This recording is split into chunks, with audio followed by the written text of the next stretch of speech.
दिल्ली में oxygen shortage को लेकर हाईकोर्ट ने आज केंद्र की मोदी सरकार की ऐसी धुलाई की, शायद लॉन्ड्री में हमारे कपड़े भी वैसे नहीं धो जाते। दिल्ली हाईकोर्ट के सख्त रवैये पर मैं आगे तफसील से बात करूंगा, लेकिन पहले आपको प्रधानमंत्री नरेंद्र मोदी के लोकसभा क्षेत्र और तीर्थ नगरी बनारस लिए चलता हूं। पिछले हफ्ते शास्त्रीय गायक और पद्म विभूषण से सम्मानित बनारस के छन्नूलाल मिश्र की पत्नी कोरोना से चल बसी और 3 दिन पहले ही उनकी बेटी संगीता भी। दूसरी बेटी नम्रता ने अस्पताल पहुंचकर अस्पताल प्रशासन की ढंग से आरती उतारी और आरोप लगाया कि उनकी बहन की जान अस्पताल की लापरवाही के कारण हो गई है। छन्नूलाल मिश्र, अगर आपको याद हो, 2014 में प्रधानमंत्री नरेंद्र मोदी के लोकसभा चुनावी आवेदन के प्रस्तावक थे। तो उनकी बेटी नम्रता ने प्रधानमंत्री नरेंद्र मोदी से हाथ जोड़कर प्रार्थना की कि पता लगाइए प्लीज कि आखिर उनकी बहन की मौत क्यों और कैसे हुई। प्रधानमंत्री जी, आप पिताजी के पैर छूते हैं। मेरे पिताजी आपको बहुत प्यार करते हैं, बहुत आशीर्वाद देते हैं। आपसे रिक्वेस्ट है, मेरी दीदी को इंसाफ दिलाइए। हमें बताइए कि उस 6 दिन में मेरी दीदी के साथ क्या हुआ था, उनको क्या ट्रीटमेंट मिली, क्या हुआ कि मेरी दीदी की डेथ हो गई। मेरे पिताजी इस स्थिति में नहीं है कि वो यहाँ पे आके ये झगड़ा कर सके। 2 बेटियाँ उनकी यहाँ पे आई हुई हैं, हमारे घर में बेटे भी हमारी दिल्ली में रहते हैं। भैया, हम आपसे रिक्वेस्ट करते हैं मोदी जी, हमें आप पे पूरा भरोसा है। मेरी दीदी के साथ क्या हुआ एक बार हमें बता दीजिए, किस परिस्थिति में उनकी जान गई है। ये जो बनारस का मैं आपको हाल बता रहा हूं, दरअसल यही हाल देश के तमाम राज्यों के तमाम शहरों का है। हकीकत यह है कि सिस्टम जान ले रहा है। देश में कोरोना संक्रमण की दूसरी लहर और अस्पतालों में ऑक्सीजन की कमी दोनों कहर बनकर टूटे और हमसे, हमारे अपनों को घंटे दर घंटे, मिनट दर मिनट हमसे कोसों दूर ले जा रहे हैं। छन्नूलाल मिश्र की बेटी नम्रता अपनी बहन के लिए बनारस में जार जार आंसू बहा रही थी, पीएम मोदी से इंसाफ की गुहार लगा रही थी। लेकिन उन्हें कौन बताए, बनारस के सांसद मोदी जी तो नई दिल्ली में अपना नया घर बनाने वाले प्रोजेक्ट में जुटे हैं। ये सेंट्रल विस्टा प्रोजेक्ट का ही हिस्सा होगा। इसको लेकर एक अहम फैसला लिया गया है पिछले 24-48 घंटों में कि प्रधानमंत्री का नया घर और ऑफिस दिसंबर 2022 तक बन जाना चाहिए, अगले साल तक बन जाना चाहिए। आपको पता है ना, नई संसद, मंत्रालय और अफसरशाही के नए ठिकाने के लिए 20,000 करोड़ वाले सेंट्रल विस्टा प्रोजेक्ट को इस महामारी के दौरान भी एसेंशियल सर्विसेज की श्रेणी में रखा गया है। ऑक्सीजन सप्लाई पहुंचे ना पहुंचे, प्रधानमंत्री के नए घर और ऑफिस का काम नहीं रुकना चाहिए। नए भारत की नई संसद का काम नहीं रुकना चाहिए। नमस्कार, मैं हूं आपका न्यूज बास प्रभात शुंगलू और मेरा आज का सवाल, क्या ऑक्सीजन सप्लाई से ज्यादा जरूरी है सेंट्रल विस्टा प्रोजेक्ट और प्रधानमंत्री का नया घर और ऑफिस? अपने जवाब हां या ना में जरूर दीजिएगा।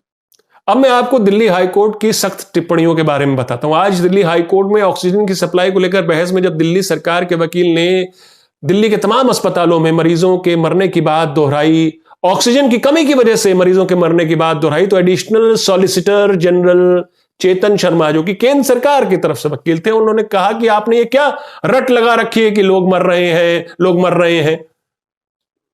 तो शर्मा जी को ये बात पसंद नहीं आई कि बार बार ये बात दोहराई जा रही है कि लोग मर रहे हैं। इस पर हाईकोर्ट के जजों ने उनको टोका, शर्मा जी को कहा और समझाया कि भाई आपको ऐसे नहीं खींचना चाहिए, क्योंकि ऑक्सीजन की कमी हकीकत है। आप, यानी कि केंद्र सरकार अंधी हो सकती है, आपको कुछ नहीं दिख सकता, लेकिन हम सब देख रहे हैं, हमको सब दिख रहा है। हाईकोर्ट ने केंद्र सरकार के वकील को डांटते हुए कहा, आप अपना सर एक शुतुरमुर्ग की तरह जमीन में छुपा सकते हैं, पर हम नहीं। हमारे पास रोज कोई अस्पताल आता है और ऑक्सीजन की किल्लत की बात करता है। हकीकत यह है कि दिल्ली की डिमांड के बावजूद केंद्र सरकार दिल्ली को 700 मेट्रिक टन ऑक्सीजन भी नहीं सप्लाई कर पाई है। केंद्र सरकार तो सुप्रीम कोर्ट के आदेश को लेकर भी मुकर गई कोर्ट में कि नहीं, हमने सुप्रीम कोर्ट को कोई ऐसा आश्वासन नहीं दिया था कि हम 700 मेट्रिक टन ऑक्सीजन दिल्ली को देंगे। इस पर हाई कोर्ट ने सुप्रीम कोर्ट का आदेश पढ़ दिया उनके सामने कि देखिए साहब, यह आदेश है, यहां पे आप आश्वासन दे रहे हैं कि दिल्ली की जो भी डिमांड होगी हम उसका पूरा करेंगे,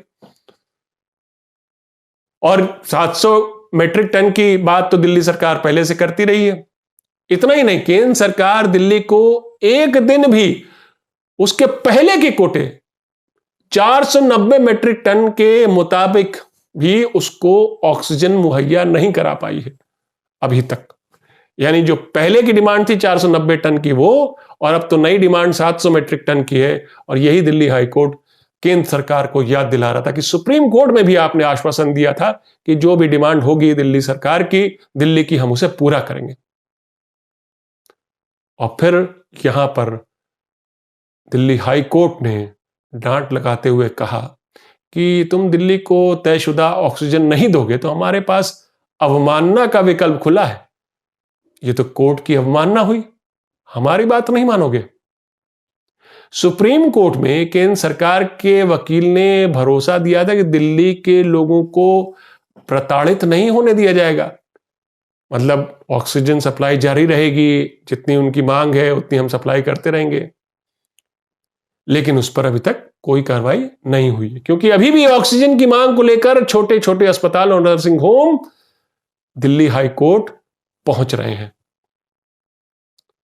बत्रा हॉस्पिटल में ही अभी 3 दिन पहले वो हादसा हुआ जिसमें 12 लोग जो है ऑक्सीजन की कमी की वजह से अपनी जान गंवा देते हैं।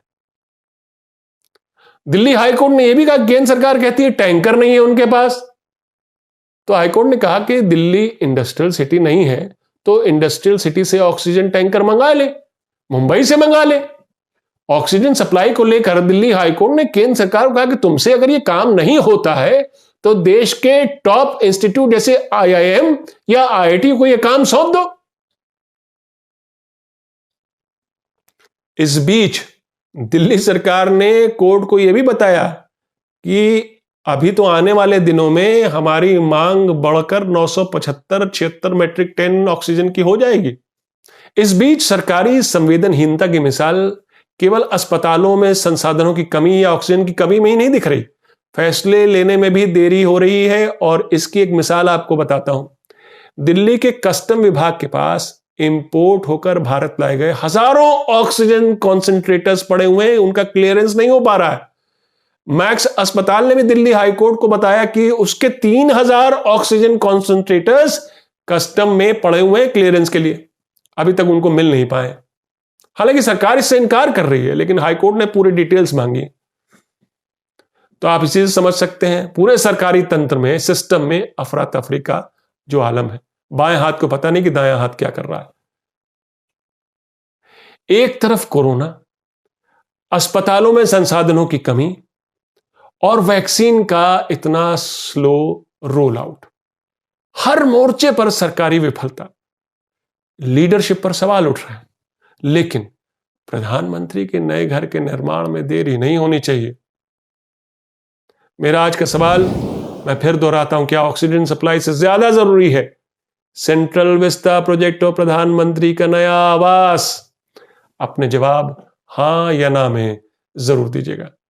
तो ये थी आज की न्यूज़बाजी। फिर मिलेंगे एक नई न्यूज़बाजी के साथ, तब तक के लिए नमस्कार।